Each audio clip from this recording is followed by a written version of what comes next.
Morning সবাইকে। একটু left update but দিচ্ছি। আমি তখন তাড়াতাড়ি করে ভিডিও তেমন করতে পারিনি, জাস্ট আমি র্যাপিডো করে যাচ্ছিলাম শিয়ালদার জন্য। তো আমি শিয়ালদার জন্য বেরিয়েছি, আমি র্যাপিডোতে করে আছি। দেন আমি বাড়ি চলে আসি, প্রচুর এনজয় হচ্ছিল। আমি আসার সঙ্গে সঙ্গে দেখি আমার ভাই আশীর্বাদের পর্ব শুরু হয়ে গেছে। আমার আসতে লেট হয়ে গেছে, কারণ ওদেরও লেট হচ্ছে, কারণ ওই দিনকে ওর আইবুড়ো ভাত, এবং আমি টুক করে ফটোটা তুলে নিয়েছি। তো ফার্স্ট পর্ব শেষ।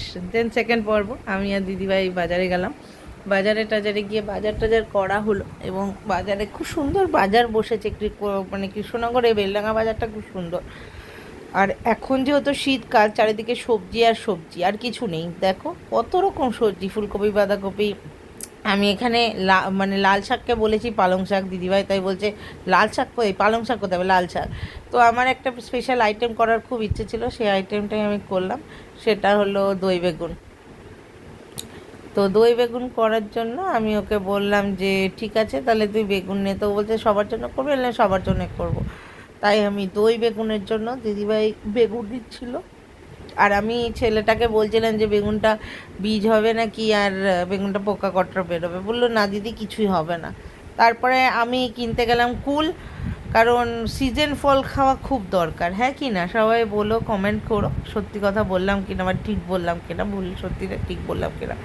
তো কুল খাওয়ার খুব দরকার, তো সেই হিসাবে কুলটার জন্য আমি দেখছিলাম। তখন দিদিভাই বাকি সবজিগুলো নিচ্ছিল। আর কুল নিতে গিয়ে মামাম একদমই খেতে চায় না, যেটা আমি ওকে নিয়ে গিয়ে খাওয়ালাম। দেখো কত সুন্দর ফুলের মার্কেট আজ বসেছে, সবজি মার্কেট বসেছে, আমার খুব ভালো লাগছিল।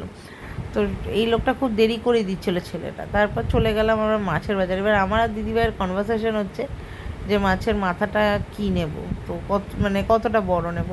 তো দিদিভাই এখানে মুখ ব্যস্ত হয়ে পড়লো মাছ নিতে। আমি বললাম ঠিক আছে, তাহলে আমি মাছের মাথাটা দেখি। তো মাছের মাথার প্রচুর দাম চাইছিল এখানে। তারপরে জায়গাটা এত ন্যারো, তো আমাদের যাতায়াত করতে খুব অসুবিধা হচ্ছিল। আর তারপরে একটা তো লোক নয়, হাজার হাজার লোক মাছের বাজারে। তো আমার খুব সমস্যা হচ্ছিলো, এবং ভিডিওটা ওই জন্য ক্লিয়ার আসেনি।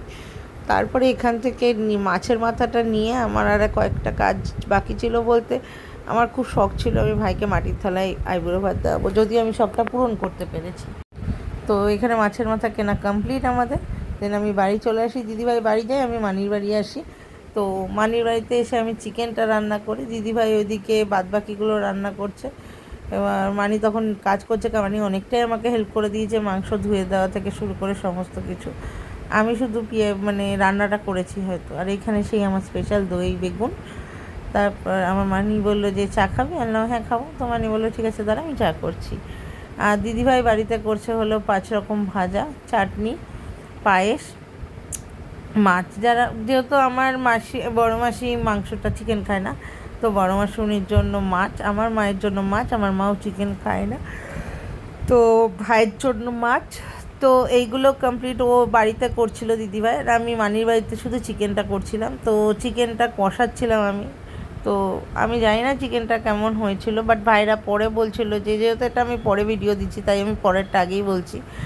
ভাইরা বলছিল চিকেন খুব ভালো হয়েছে, বাট একটা সমস্যা, আলুটা সিদ্ধ হয়নি। তো আমি বুঝতে পারলাম না আলুটা কেন সিদ্ধ হলো না। মেবি আমারও ফল্ট হতে পারে কোনো কিছুতে, হয় না খুব এক্সাইটমেন্টে মানুষ অনেক কিছু ভুল করে ফেলে। তো হয়তো সেটাই আমার সঙ্গে হয়েছে, আমি জানি না কি হয়েছে। তো চিকেনটা করতে করতেই এবার খুব তাড়া লেগেছে, কারণ দিদিভাইয়ের কাজ ছিল, দিদিভাই বেরোবে। তো দিদিভাইয়ের জন্যই আমরা তাড়াহুড়ো করছিলাম আরও, ওই জন্যই মেবি হয়তো আমার মাথা থেকে অনেক কিছু স্কিপ করে গেছে অ্যাবাউট চিকেন। তো দিদিভাই বলে আমার দেরি হয়ে যাচ্ছে কাজে, আমি কাজে যাচ্ছি। তো চলে গেল। এই আমার চিকেনটা কষানো পর্যন্ত, আলুটা এটা।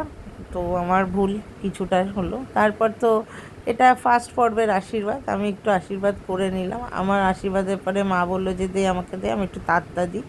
তারপর মা একটু তাঁত দিল, দিয়ে যাই হোক ভাইয়ের প্রণাম করলো, কারণ এটা একটা রিচুয়ালসের মধ্যে পড়ে। তো ঘন্টা বেজে গেছে, বিয়ের ঘন্টা আমার ভাইয়ের, কারণ সামনেই বিয়ে, মার্চের 3 তারিখে। আমরা খুব এনজয়, আমরা বললাম ভালো থাকো সুখে থাকো, অবশ্যই আগামী দিন ওর খুব ভালো কাটুক। আমার ছোটো মাসি আশীর্বাদ করছে এবার মানির পরে গৌরব এদিকে শঙ্খ বাজাচ্ছে, সেরা শঙ্খ বাজাচ্ছে, ও খুব সুন্দর শঙ্খ বাজালো। আর মাম্মাম তো খুব ব্যস্ত মানুষ, ও হলো সব দিকে ওকে খেয়াল রাখতে হচ্ছে। তো ছোটো মাসুমনি মানির আশীর্বাদের সঙ্গে সঙ্গে তোমাদেরকে আইটেমগুলোও দেখানো হলো যে আমি কী কী করেছি, ছোট্ট করেছি।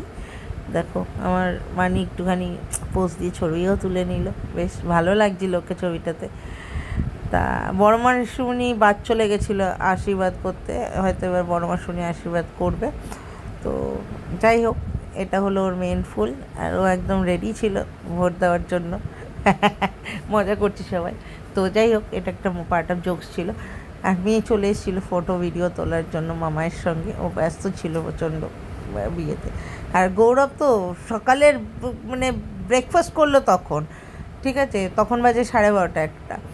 এটা হলো আমাদের মেন আইটেম, সব কিছু সাজানো গোছানো। তো আমি চেষ্টা করলাম যতটা পারলাম। তো মানিকে আমি এখানে বলছিলাম, মানি তুই বোন হয়ে যা, খুব ভালো, কিন্তু বিয়ের 3টে দিন আমরা দিদি হলে কীভাবে আমরা বোন হয়ে যাই, বেশ মজার ব্যাপার একটা।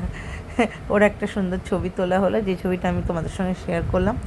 মাসুমনিরা তুললো, 2 মাসুমনি তুললো ফটো ওর সঙ্গে। আমারই তোলা হয়নি, বিকজ আমি কাজ করছিলাম, সেই জন্য। মানিও তুললো। এবার আশীর্বাদ করতে বাকি ছিল বড় মাসুমনি, মানে শুভর মা, মানে আমার ভাইয়ের মা। তো সেহেতু মাসুমনি আবার একটু আশীর্বাদ করে নিল, তারপরে হয়তো খাওয়া শুরু করবেও, কারণ ওর মা একটু অসুস্থ থাকার দরুন, বা ঠিক আছে, কোনো অসুবিধা নেই। ওই জন্য একটু আস্তে আস্তেই চলছিল আমাদের পর্বগুলো, মানে কাজগুলো, যে কোনো কাজ, বাদ বাকি সব ঠিকঠাক চলছিল।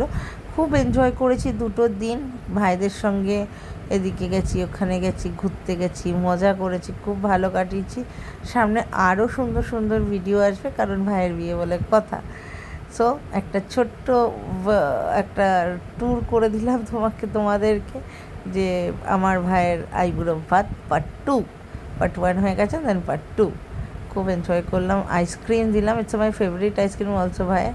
মেয়ে তো ব্যস্ত, মামায়ের মাথায় ধান ধুব্ব রয়েছে, চিপস, চকলেটস অ্যান্ড অল, যেগুলো ওর পছন্দের জিনিস। কিছু